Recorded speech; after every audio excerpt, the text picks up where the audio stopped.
Good morning, student. Today I am going to tell you about the chapter Work Energy and Power, chapter number 6 from the +1 class.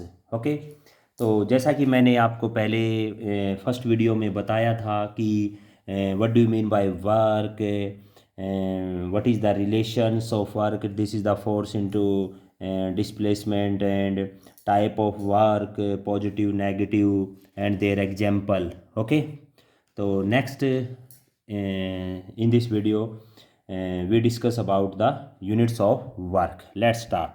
Units of work. So here there are the two types of units of work. One is the absolute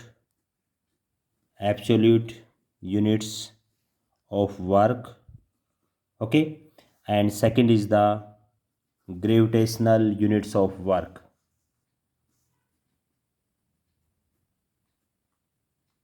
Gravitational units of work.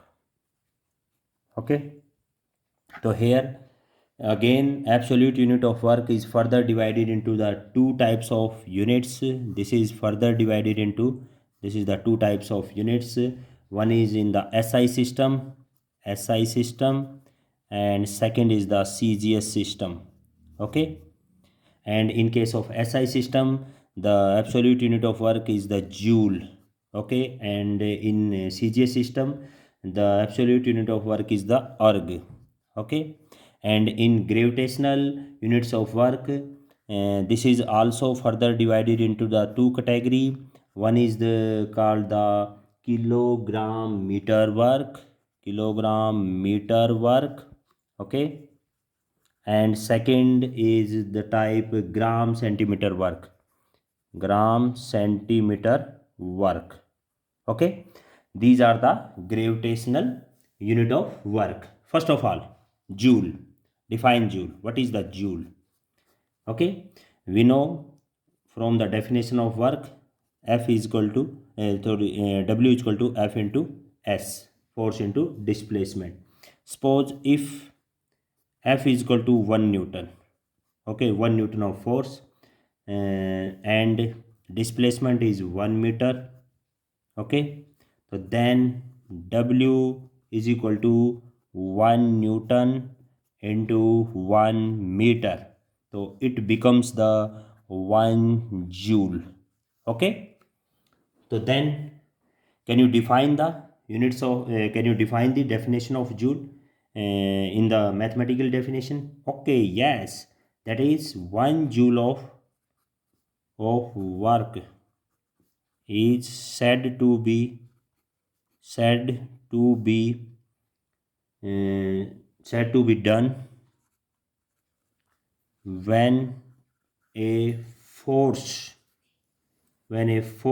of 1 Newton displaces a body through 1 meter in its own direction. In its own direction. That is called the 1 joule of work. Second, erg. Okay, what do you mean by erg? If F is equal to 1 dyne and S is equal to 1 centimeter, then W is equal to 1 dyne into 1 centimeter, it becomes the 1 erg.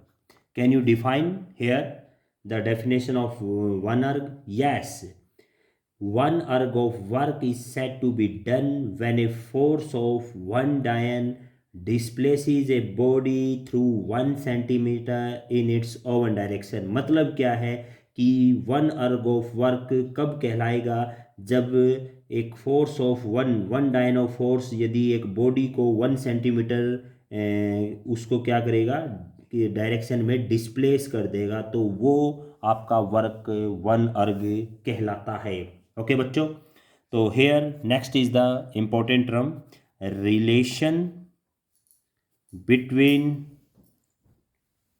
Joule and erg.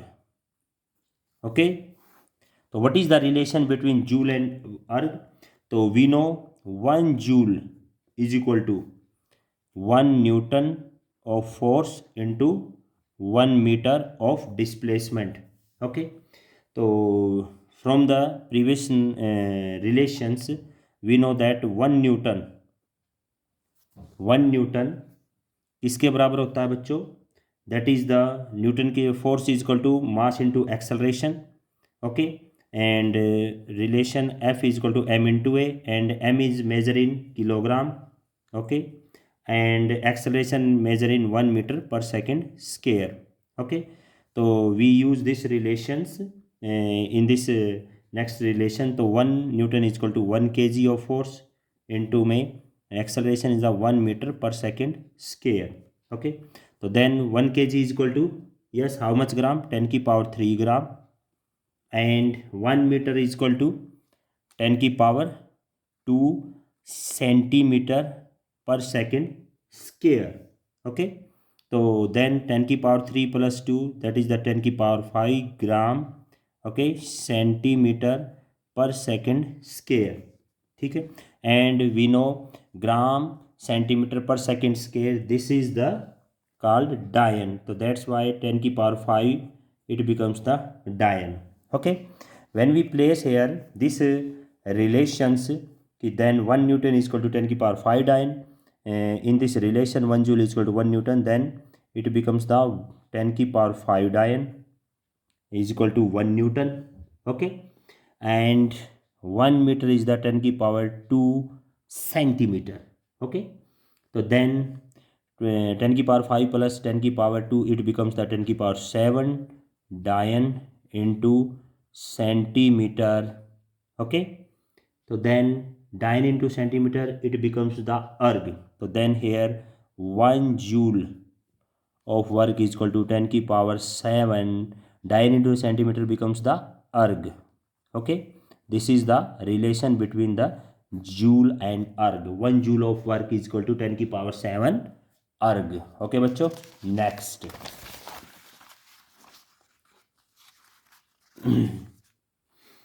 तो next here the kilogram meter of work. Kilogram metre of work. तो kilogram metre of work क्या होता है? If F is equal to 1 kilogram force and 1 kilogram force is equal to 9.8 Newton. Okay, so then S is equal to 1 meter. So when we place these relations in W is equal to 1 kilogram force into 1 meter. Okay, so then 1 kilogram meter work, it becomes the kilogram meter, 1 kilogram meter work. So then when we take these relations here, we know that 1 kilogram force is equal to 9.8 Newton into 1 meter into 1 meter. So here it becomes the 9.8 Newton meter. Okay, and Newton meter is the joule. So then here from this result W is equal to 9.8 of joule. Okay, so here we can define the this kilogram meter of work here. So let's the definition is the 1 kilogram meter work. 1 kilogram meter work is said to be done when a force of 1 kilogram, when a force of 1 kilogram weight move a body through 1 meter in its own direction. This is the definition for the kilogram meter of work. Next is the gram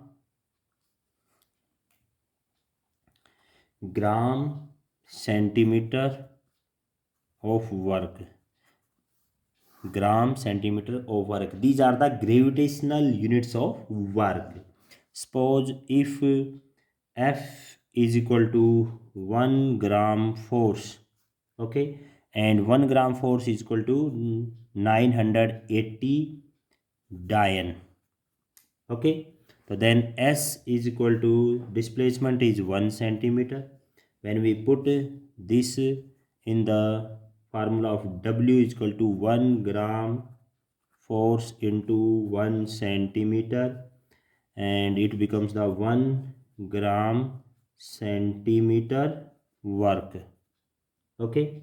So here W is equal to 980 Dalton into 1 centimetre, क्योंकि 1 gram force होता है 980 डायन के बराबर, okay. तो then it becomes the 980 dyne into centimetre, and और you can say the W is equal to 980 erg, okay, because dyne into centimeter it becomes the erg, okay. So here we can define the 1 gram centimeter work is said to be done when a force of 1 gram weight move a body through 1 centimeter in its own direction, okay बच्चों। तो here work, which type of quantity? Work is the scalar quantity. Work is a scalar quantity, okay. Work is a scalar quantity. And what is the dimensional formula for the work? Dimensional formula for work is equal to m1 L2 t minus 2, okay. m1 L2 t minus 2 is the dimensional formula of work, okay बच्चों। next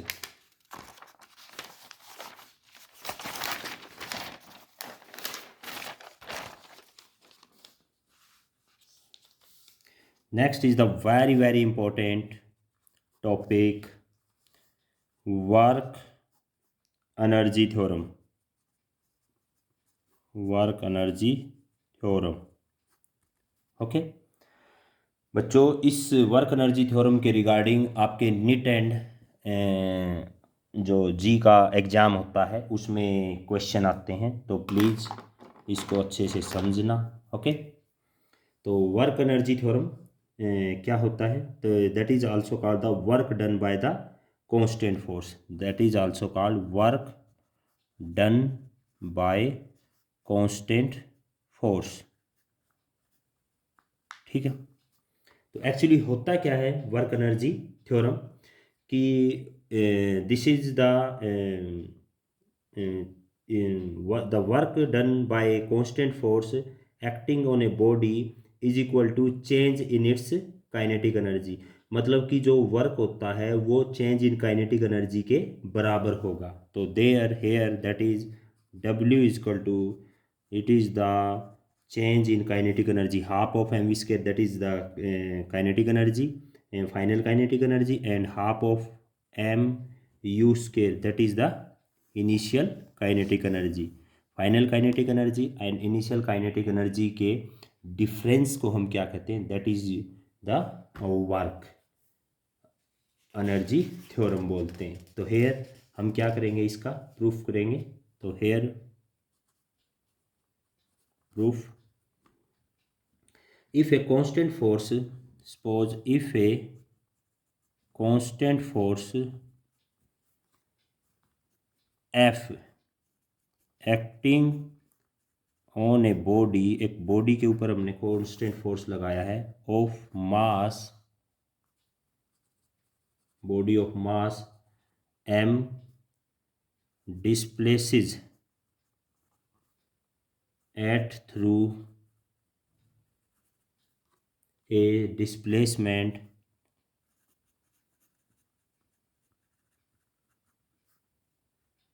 represented by s vector in its own direction, in its own direction, okay। तो then if the velocity change from, if the velocity change from, if the velocity change from कहाँ से कहाँ, u to v, u is the initial velocity and v is the final velocity. तो work done becomes, work done becomes the w is equal to f dot s vector. Here you can, we can write here fs cos of theta and f of s. Okay, here when we apply the force in the direction of displacement, that means the angle between the force and displacement vector, it becomes the 0, cos of 0 degree, and we know that the cos of 0 is the 1, so it becomes the fs. Okay, w is equal to f of s. Okay, तो और हम let, और we can say here w is equal to, we know that the from the Newton's second law of motion, f is equal to m into a. Okay, and into my s displacement, and we take this this relation is the equation first. The using third law of motion, using third equation of motion, third equation of motion, sorry, third equation of motion, v square minus u square is equal to twice of a S.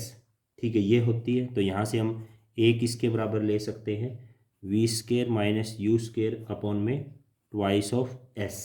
तो इसको हम second equation number put कर सकते हैं. ठीक है, तो from first and second using equation first and second, हम इक्वेशन फर्स्ट और सेकेंड यूज करते हैं. तो क्या बना इससे, w is equal to m. Okay, when we using the here the value of a in the equation first, when we take here, so then m into v square minus u का square upon twice of s, and into में s, when s cancel, so it becomes the half of m into v का square minus u का square. Okay, then it becomes the w is equal to 1 by 2 m v square minus 1 by 2 m u square. This is the result of work energy theorem, and that is equal to the work is equal to change in kinetic energy, change in kinetic energy, change in kinetic energy. Okay. Next,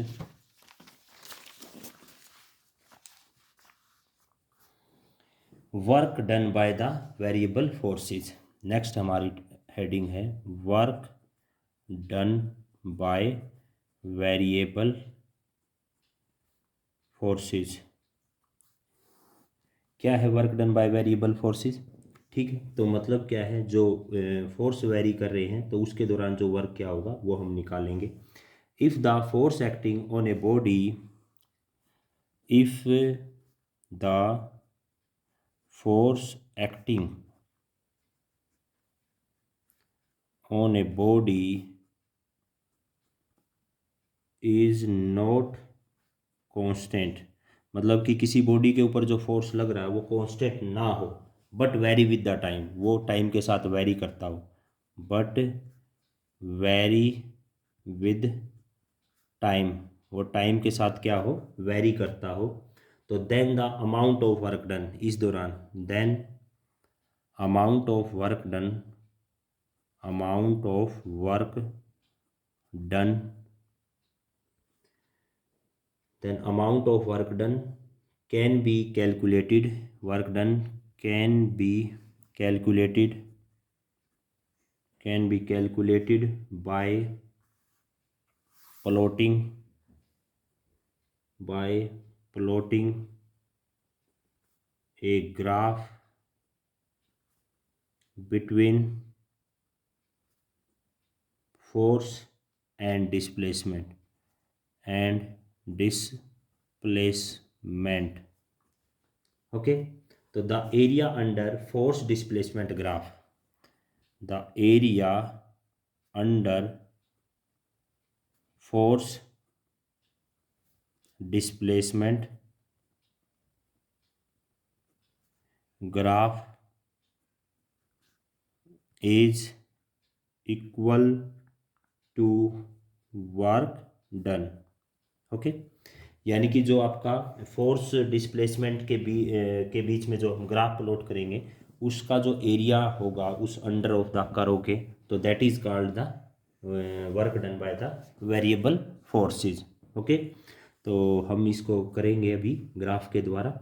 तो ये है हमारा late, इस हम graph से इसको study करेंगे बच्चों। तो कैसे, यहाँ पर हम वाई एक्सिस की तरफ हम ले लेते हैं फोर्स, ठीक है, और यहाँ डिस्प्लेसमेंट, ठीक है।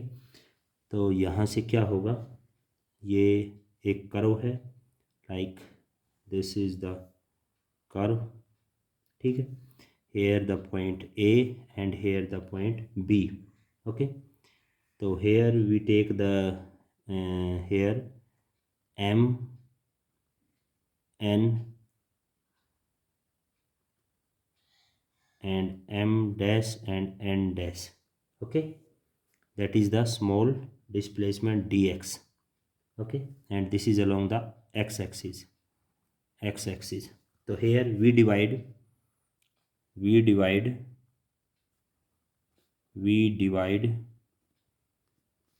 the curve, we divide the curve into small parts।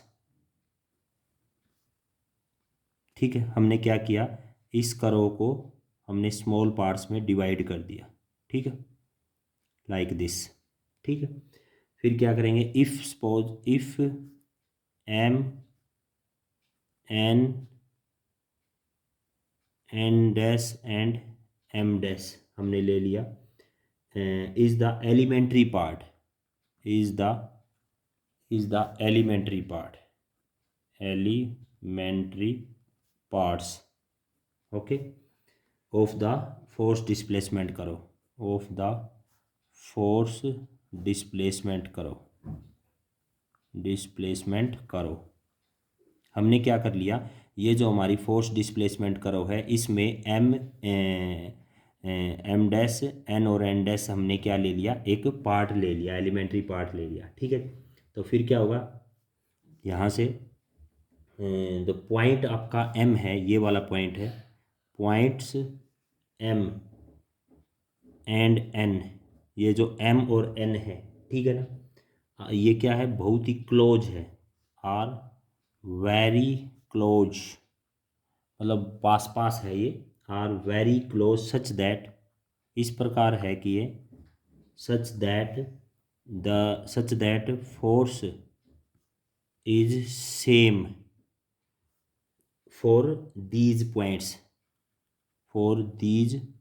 Points, मतलब इन पॉइंटों के लिए जो फोर्स होगा ना वो ऑलमोस्ट सेम होगा, ठीक है ना। तो इफ़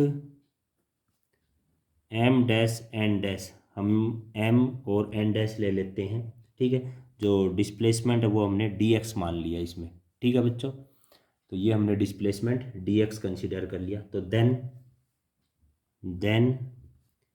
एरिया ऑफ स्ट्रिप, जो ये स्ट्रिप है आपकी एम एम डैश एन और एन डैश की, तो इसका एरिया क्या होगा, M N N dash and M dash. क्या होता है एरिया, क्योंकि ये स्ट्रिप एक रेक्टेंगुलर शेप की है तो लेंथ इंटू ब्रेथ होता है, तो आपका एम और M dash that is length into में एम डैश और N dash that is breadth, तो एम और M dash that is called force and m dash n dash that is called the displacement dx and that is the small amount of work dw। okay, so here from this result we can say that is the work done from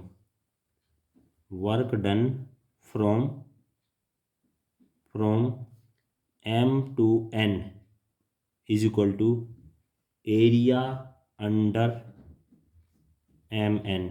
ठीक है, जो आपका M/N जो work होगा वो किसके बराबर होगा, जो इस कर्व के अंडर जो आपका एरिया होगा दैट इज द वर्क होगा इसके अंडर। ठीक है ना। तो in this way we find the area of each strip and add them to find the total work done. तो इस जो कर्व के नीचे हम क्या करेंगे, इसको छोटे छोटे स्ट्रिप्स में हम क्या कर लें, इसको डिवाइड कर लें और सभी स्ट्रिप्स के एरिया को हम क्या कर लें, ऐड कर लें। तो वो क्या बन जाएगा, आपका टोटल वर्क डन बन जाएगा। ओके, तो देन ये आपका जो W है ये क्या बनेगा, एरिया अंडर AB कर्व। जो AB कर्व के अंडर जो एरिया आएगा वही आपका वर्क डन होगा। तो नेक्स्ट आपका टॉपिक है conservative and non conservative, conservative and non conservative forces. ठीक है, क्या होता है conservative and non conservative forces. Okay, first of all conservative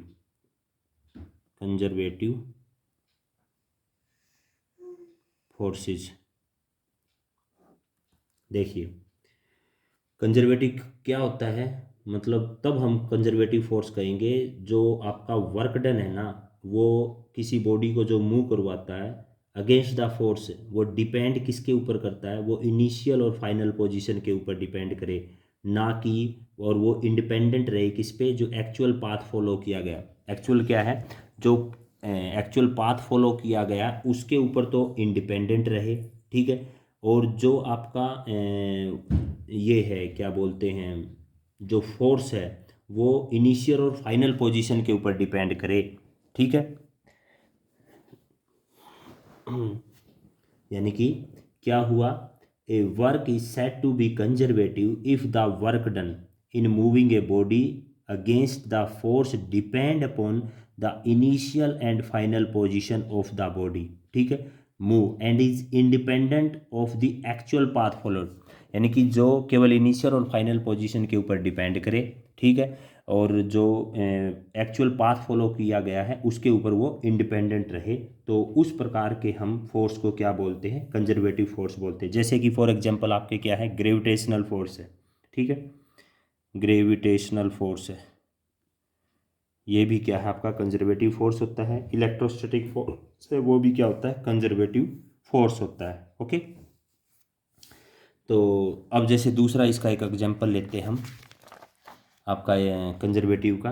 जैसे सपोज कीजिए कोई भी आपका वो है, कोई क्लोज्ड रिंग है। ठीक है ना, क्लोज्ड पाथ है, तो उस क्लोज्ड पाथ में जो कहते हैं आपका जो फोर्स है वो कंजर्वेटिव कब होगा, क्योंकि जो वर्क डन होगा ना किसी भी क्लोज्ड पाथ के अंदर वो ऑलवेज क्या होगा, जीरो होगा। कैसे, जैसे सपोज कीजिए आपका ये पॉइंट आपका सपोज ये P है एंड दिस इज आपका ये पॉइंट है Q पॉइंट है।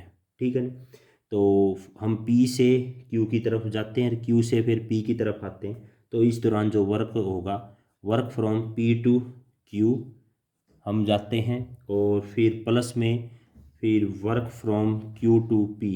तो ये क्या होगा, किसी भी क्लोज्ड पाथ में it will be the zero के बराबर होगा। ठीक है, मतलब पाथ के ऊपर डिपेंड नहीं होता, केवल इनिशियल और फाइनल पोजीशन के ऊपर डिपेंड करता है। उस फोर्स को हम कंजर्वेटिव फोर्स बोलते हैं। तो नॉन कंजर्वेटिव क्या होगा, इसका just opposite, non conservative forces. ये क्या होता है, मतलब जो a force is said to be non conservative if the work done in moving a body against the force depend upon the actual path followed, यानी कि केवल जो पाथ के ऊपर डिपेंड करे, जो एक्चुअल में फॉलोड किया गया है, इनिशियल और फाइनल पोजीशन के ऊपर डिपेंड ना करे, that force is called the non conservative force. ठीक है, एग्जाम्पल है इसका नॉन कंजर्वेटिव फोर्स का आपका फोर्स ऑफ फ्रिक्शन है, फोर्स ऑफ फ्रिक्शन। ठीक है, फोर्स ऑफ फ्रिक्शन किस टाइप का फोर्स होता है आपका, नॉन कंजर्वेटिव टाइप का फोर्स होता है। ठीक है ना, सेकंड है, जैसे सपोज कीजिए हम लेते हैं जो force is said to be non conservative if the work done in a close loop is not zero. अगर किसी क्लोज लूप में अगर वर्क डन है ना वो जीरो ना हो तो वो हम क्या कहेंगे उसको, that is called the non conservative forces बोलेंगे। तो next is the power. This is represented by P. Okay, power है क्या basically, the rate of doing work, the rate of doing work, doing work, ठीक है, is called, is called, is called power. The rate of doing work is called power. It is measured by the ratio of work and time. तो ये क्या होता है power आपका, ये work and time का रेशियो भी होता है, that is the work and time, ठीक है। P is equal to work upon time. So here P is equal to W upon T. Okay, mathematically this is the relation. When we take this relation is the equation number first. So because we know that because W is equal to F dot S, force into displacement. So then therefore P is equal to when we put here the W is equal to F into S in the equation first, it becomes the F into S upon T. Okay, so then when we solve this result, so it becomes the F, and we know that displacement upon time, it becomes the velocity. So then it becomes the F dot V. It is the another more relations with the power, that is we take the equation number here second. Okay, so that power we can take here Fv in the form of cos of theta, it becomes the Fv cos of theta. Okay, and where theta is the angle between F and V। थीटा क्या है, जो angle है किसके बीच में, angle between F and V। Okay, ठीक है। तो so power is equal to, power किसके बराबर है, ये डॉट प्रोडक्ट है फोर्स एंड वेलोसिटी का। यहाँ से पावर आपका द सेकेंड रिलेशन क्या आ गया, it is the dot product between force and velocity. Okay, ठीक है। तो next is the power is a scalar quantity, we know very well. Power क्या है, एक आपका स्केलर क्वांटिटी होता है, it is a scalar quantity. ये क्या होती है, एक स्केलर क्वांटिटी होती है।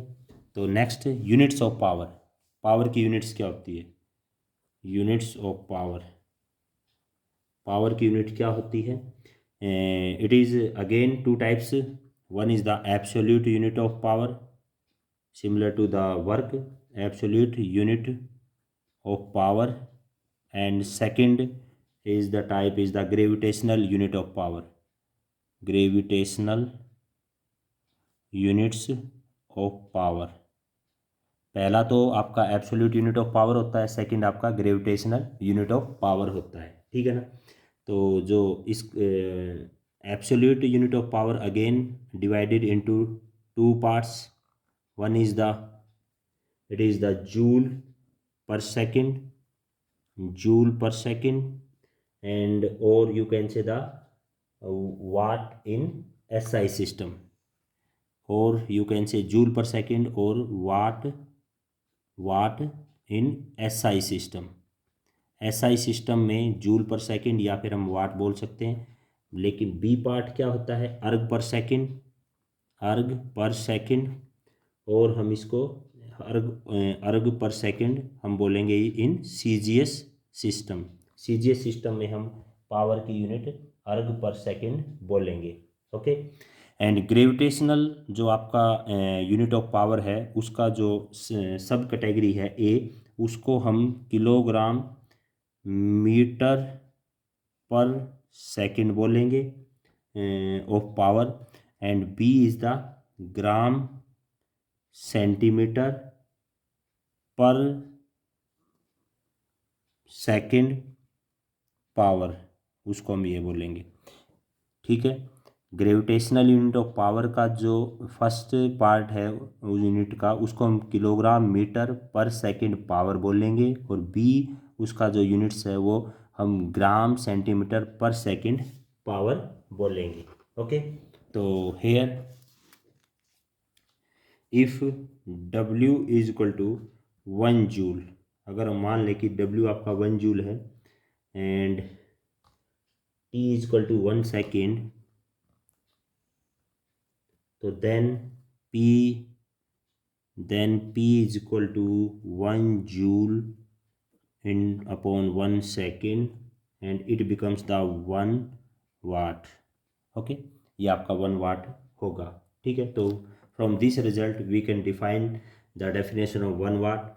सो 1 watt may be defined as the power of an agent which does work at the rate of 1 joule per second। okay, next here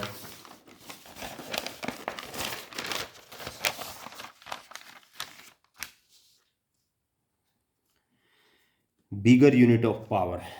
next, bigger units of power, bigger units of power। okay, here 1 horsepower। okay, and it is equal to 1 HP is equal to 746 watt। 1 horsepower is equal to 746 watt। 1 kilowatt, 1 kilowatt, 1 kilowatt is equal to 10 की power 3 watt, because in kilo 10 की power 3, and 1 megawatt, 1 megawatt is equal to, ये किसके बराबर होता, megawatt is equal to 10 की power 6 वाट।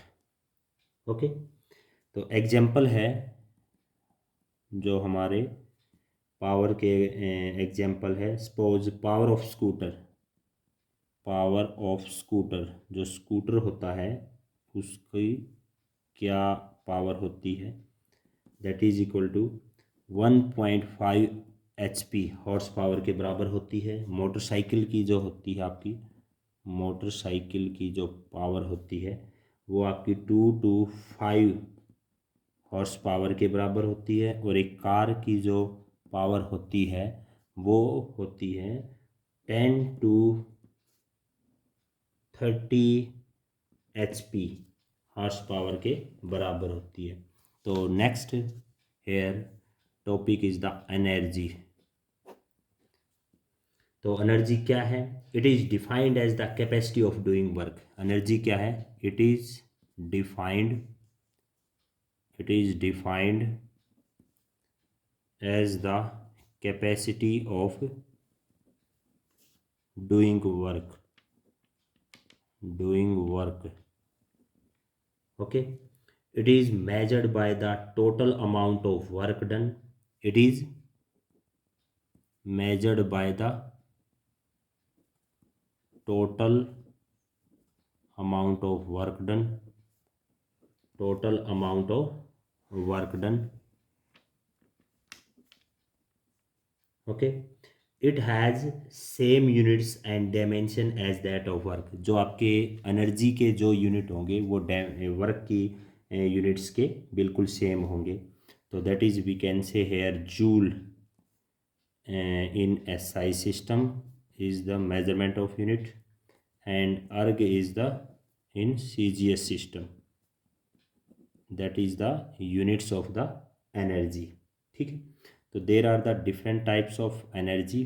कितने प्रकार की होती है, different types of energy. Energy कितने प्रकार की होती है, here different type of energy. One is the mechanical energy, mechanical energy होती है, और मैकेनिकल एनर्जी भी क्या होती है, 2 टाइप्स में डिवाइड होती है। One is the kinetic energy, second is the potential energy. Okay, second energy is the heat energy. Third is the light energy. Four is the sound energy, and fifth is the chemical energy, and six is the electrical energy. And seven is the solar energy. Eight is the nuclear energy. And nine is the magnetic energy.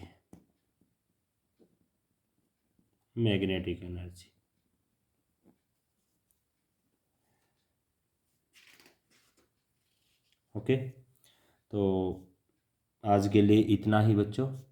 ठीक है, कल हम करेंगे kinetic energy and potential energy के बारे में पढ़ेंगे and there derivation. ठीक है, फिर हम पोटेंशियल एनर्जी ऑफ स्प्रिंग भी पढ़ेंगे। तो यदि आपको ये वीडियो अच्छी लगे तो लाइक करें, कमेंट करें और वीडियो को ज़्यादा से ज़्यादा शेयर करें और चैनल को सब्सक्राइब करें। Thank you.